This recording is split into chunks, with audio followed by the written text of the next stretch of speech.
আল্লাহর জমিন আল্লাহর দিন বাস্তবায়নের ব্যাপারে তার চিন্তা তো নাকি কলে রাজনীতি করে না। আচ্ছা, তার রাজনীতি করেন আল্লাহ রাসূল সাল্লাল্লাহু আলাইহি ওয়াসাল্লাম যে রাষ্ট্রপ্রধান ছিলেন, সে যে রাজনীতি করছেন কেমন হইবে? সাহাবায়ে কেরামরা যে রাজনীতি করছেন তারা যে রাষ্ট্রপ্রধান ছিলেন না কেমন হইবে? আল্লাহ হাবিব যে বলেন, মান রাআ মিনকুম মুনকারান ফালিয়ুগাইয়িরহু বিয়াদিহি ফাইল্লাম ইয়াস্তাতি' বিলিসানিহি ফাইল্লাম ইয়াস্তাতি' বিকলবিহি ওয়া যালিকা যাফুল ঈমান। ঈমানের তবকা স্তর বয়ান করতে যে আল্লাহ রাসূল সাল্লাল্লাহু আলাইহি ওয়াসাল্লাম বলেন, আকওয়া শক্তিশালী ঈমান হলো অন্যায় প্রতিবাদে শক্তির হাত দিয়া ফিরাবে। ওই পরিমাণ শক্তি না থাকলে মুখে বইলা ফিরাবে। ওই পরিমাণ শক্তি না থাকলে মনে মনে পরিকল্পনা করতে থাকবে কিভাবে অন্যায়কে ফিরানো যায়। আচ্ছা বলেন তো, এখানে কিন্তু অনেকেই আমরা এই হাদিসের ব্যাখ্যায় বলি যে শেষ তবকা ওয়াযালিকা যাফুল ঈমান, সেখানে মনে মনে ঘৃণা করো খারাপকে, খারাপ কাজকে। এইটা সম্পূর্ণ একটা অযৌক্তিক ব্যাখ্যা।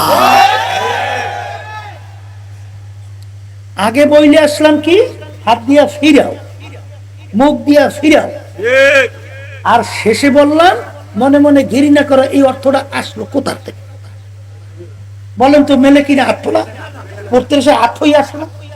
হ্যাঁ, আসছে বলেন। তাহলে আগের অর্থ যদি হয় ফিরাও, আর শেষেরটা মনে মনে ঘৃণা করো না, শেষেরটা হবে মনে মনে পরিকল্পনা চিন্তা করো কিভাবে অন্যায়কে ফিরানো যায়। এই শেষের অবস্থান হইল ইমানের দুর্বল অবস্থা। তাই দরবেশ তো হয়েছে, বুজুর্গ তো হয়েছে ঠিক, কিন্তু সমাজের ভিতরে এত খুন, এত গু, এত দুর্নীতি, এত ঘুষ, এত সুদ, এত জুলুম, এত মিথ্যাচার, এত ইসলামের বিরুদ্ধাচারণ। আহা, বুজুর্গের মোটে লড়াও নাই, চড়াও নাই। বলে বনি ইসরাইল হাদিসের ঘটনাটা কি? 1000 বছর এই ওনা ফেরেশতাদেরকে আল্লাহ হুকুম করছে না, জমিন উল্টাইয়া দাও, ধ্বংস করো। ফেরেশতারা বলে, মালিক আপনার এই জমিনের ভিতরে এমন এক বান্দা 24 ঘন্টা আপনার ইবাদতে লিপ্ত, দিনে রোজা রাখে আপনাকে ডাকে, রাত্রে তাহাজ্জুদের ভিতরে দাঁড়াইয়া দাঁড়াইয়া আপনাকে ডাকে, জিকির আজকারের ভিতরে থাকে। এদের ব্যাপারে কি করি? এর ব্যাপারে করি কি? আল্লাহ রাব্বুল আলামিন বলেন, ওকে সহ। শব্দটা কি? ওকে সহ জমিন উল্টাও, ধ্বংস করো। মালিক ব্যাপার তো কিছু বুঝলাম না। বলে কিছু বোঝো নাই? সমাজের ভিতরে এত অন্যায়, এত অবিচার, এত জুলুম, এত নির্যাতন, এত মিথ্যাচার, এত দুর্নীতি, এত চাঁদাবাজি, এত মানে কোরআনের বিরুদ্ধে আইন পাশ হওয়া, এই ব্যাপারে ওর একটু চিন্তাও নাই, চেষ্টাও নাই, বোরাও বেকা নাই। এই জন্য ওকে সহজমিন উল্টাইয়া শেষ করো। হ্যাঁ, আল্লাহ রাসূল সাল্লাল্লাহু আলাইহি ওয়াসাল্লাম এই অন্যায় প্রতিবাদ করতে যাইয়েই তো আল্লাহর হাবিবের দান মোবারক শহীদ হয়েছে। মাথা মোবারকের মধ্যে হেলমেট ভাঙ্গা ঢুকছে, পেট ডলতে মিডে শূন্য শেখছে। এইসব বুদ্ধি পাইছেন কোথায়? শিখাইছে কেনা? কোথার থেকে এই তরিকা রাস্তা পাইছেন? হ্যাঁ, এই জন্য তো আল্লাহ নবী দোয়া করতেন, বুজুর্গি কি নেহি হামকো জরুরত, বুজুর্গি কি নেহি হামকো জরুরত, গোলাম আপনা বানালে খুদায়া। আমার দয়ার মালিক, অত দরবেশি বুজুর্গি লাগবে না, দয়াময় করে আপনি আমাকে আপনার গোলাম হিসাবে কবুল করে না। এই জন্য ইমানকে নির্ভেজাল করতে হবে। আল্লাহ রাব্বুল আলামিনের কাছে কোনো দরবেশের পরিচয় টরিচয় নাই, বুঝলেন? মা আতাকুমুর রাসূলু ফাখুযুহু ওয়া মা নাহাকুম আনহু ফান্তাহু। আল্লাহ রাব্বুল আলামিন বলছেন, আমার হাবিব যাহা কিছু নিয়ে আমি তাকে পাঠাইছি, এই তোমাদের কাছে যা নিয়ে গেছেন আকরাইয়া ধরো, যার থেকে নিষেধ করছি পুরাপুরি তার থেকে ফেরো। কথা ঠিক কিনা? এই জন্য আব্বাজান রহমাতুল্লাহি আলাইহি বলতেন, এ আল্লাহর বান্দারা, ওলামায়ে কেরাম সম্মানিত, যদি আমার ভিতরে দ্বীনের কোনো একটা দিক কমতি থাকে তাহলে দয়া মায়া করে আপনারা সেটা আমাকে ধরায়া দেন। কারণ আল্লাহ হুকুম করছেন, উদখুলু ফিস-সিলমি কাফা, ইমানদারেরা দ্বীনের ভিতরে পুরা ঢোকো। আমার আব্বাজান বলতে, এই রাজনীতি নিয়েই তো বর্তমানে যত ঝামেলা, কথা কয় না? আমরা বুঝি না যে কত কষ্টের পথ, কত কষ্টের পথ, বুঝি না? হ্যাঁ, পীর মুরিদি মজার জিনিস, বুঝি না। এই সবাই এসে হুজুরের কাছে দোয়া চাইবে, কত কায়দা, হুজুরের কি সম্মান। এমপি সাহেব, মিনিস্টার সাহেব, প্রেসিডেন্ট সাহেব আইসে হুজুরের কাছে মাথাটা নিচু করিয়া, হুজুর একটু দোয়া করিয়ে দেন। হুজুর তো মনে মনে খুশি, আরে আল্লাহ সব আমার কাছে দৌড়ি, আমার সম্মানে করে শেষ নাই, হাদি এত অভাব নাই। আর এই রাজনীতি পথে গেলে আরে আত্মীয় পর্যন্ত শত্রু হয়ে যায়,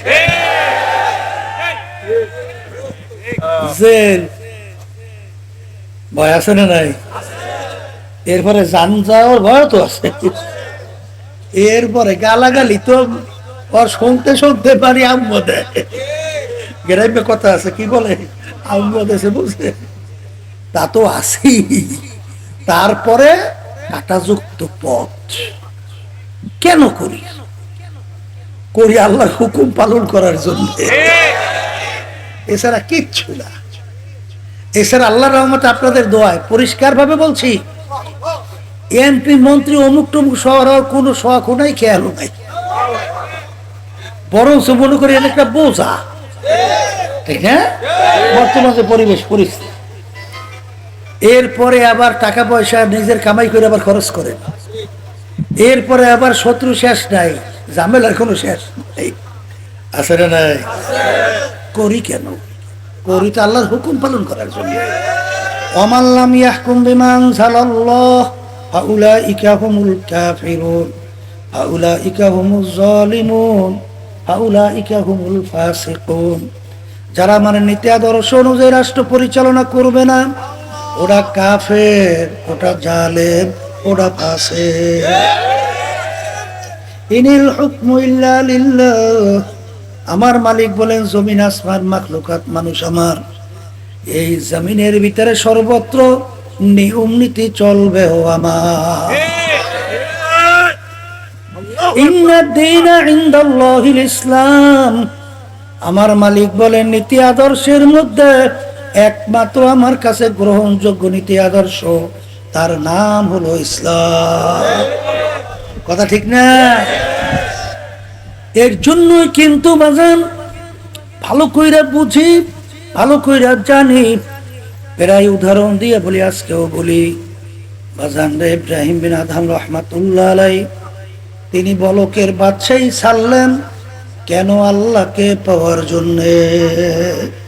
বলকের বাদশাহী কেন ছাড়লেন? বলেন, মুখ খুলে বলেন, আল্লাহকে পাওয়ার জন্যে। সাহাবায়ে কেরামরা বাড়ি ঘর আত্মীয় স্বজন সব ছাড়লেন, হিজরত কইরা মক্কা শরীফ থেকে মদিনা শরীফ রওনা করলেন, কাকে পাওয়ার জন্য? আল্লাহু আকবার। তারা সব কিছু বাদ দিল আল্লাহকে পাওয়ার জন্য।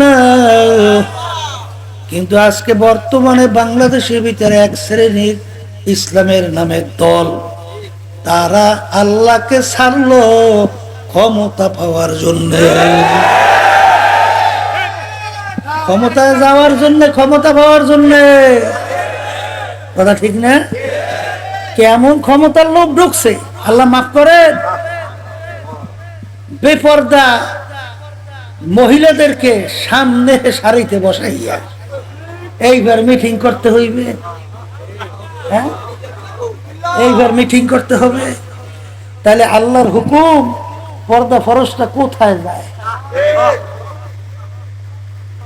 হ্যাঁ, এরপরে বেপর্দা মহিলাদেরকে নিয়ে সারি বেঁধে মিছিল করতে হবে, এই বেপর্দা মহিলাদেরকে নিয়ে। তাহলে আল্লাহর হুকুম পর্দা ফরজটা যায় কোথায়? নাম তো দেশে হুজুর, নাম তো দেশে অনেক জবরদস্ত বড় বড় আলেম, নাম তো দেশে অনেকে ইসলামের নামে দল, দেশে তো অনেক কিছু। তাহলে আপনারা ফতুয়া দিয়ে দেন আল্লাহর হুকুম পর্দা ফরজ বলতে কিছু নাই, দেন ফতুয়া দিয়ে দেন, আমাদের কোনো সমস্যা নাই। কি পারবে? তা না পারবে না?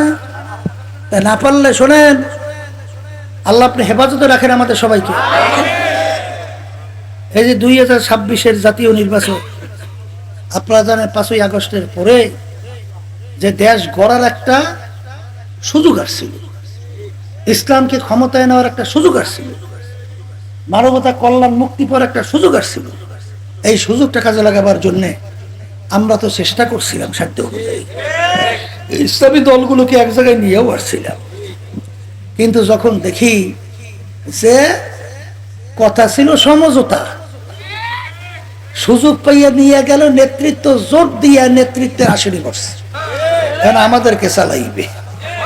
বেশ চালাক, দুঃখ নাই, কিন্তু যেখানে ইসলাম থাকবে না সেখানে আমরা থাকবো কিভাবে?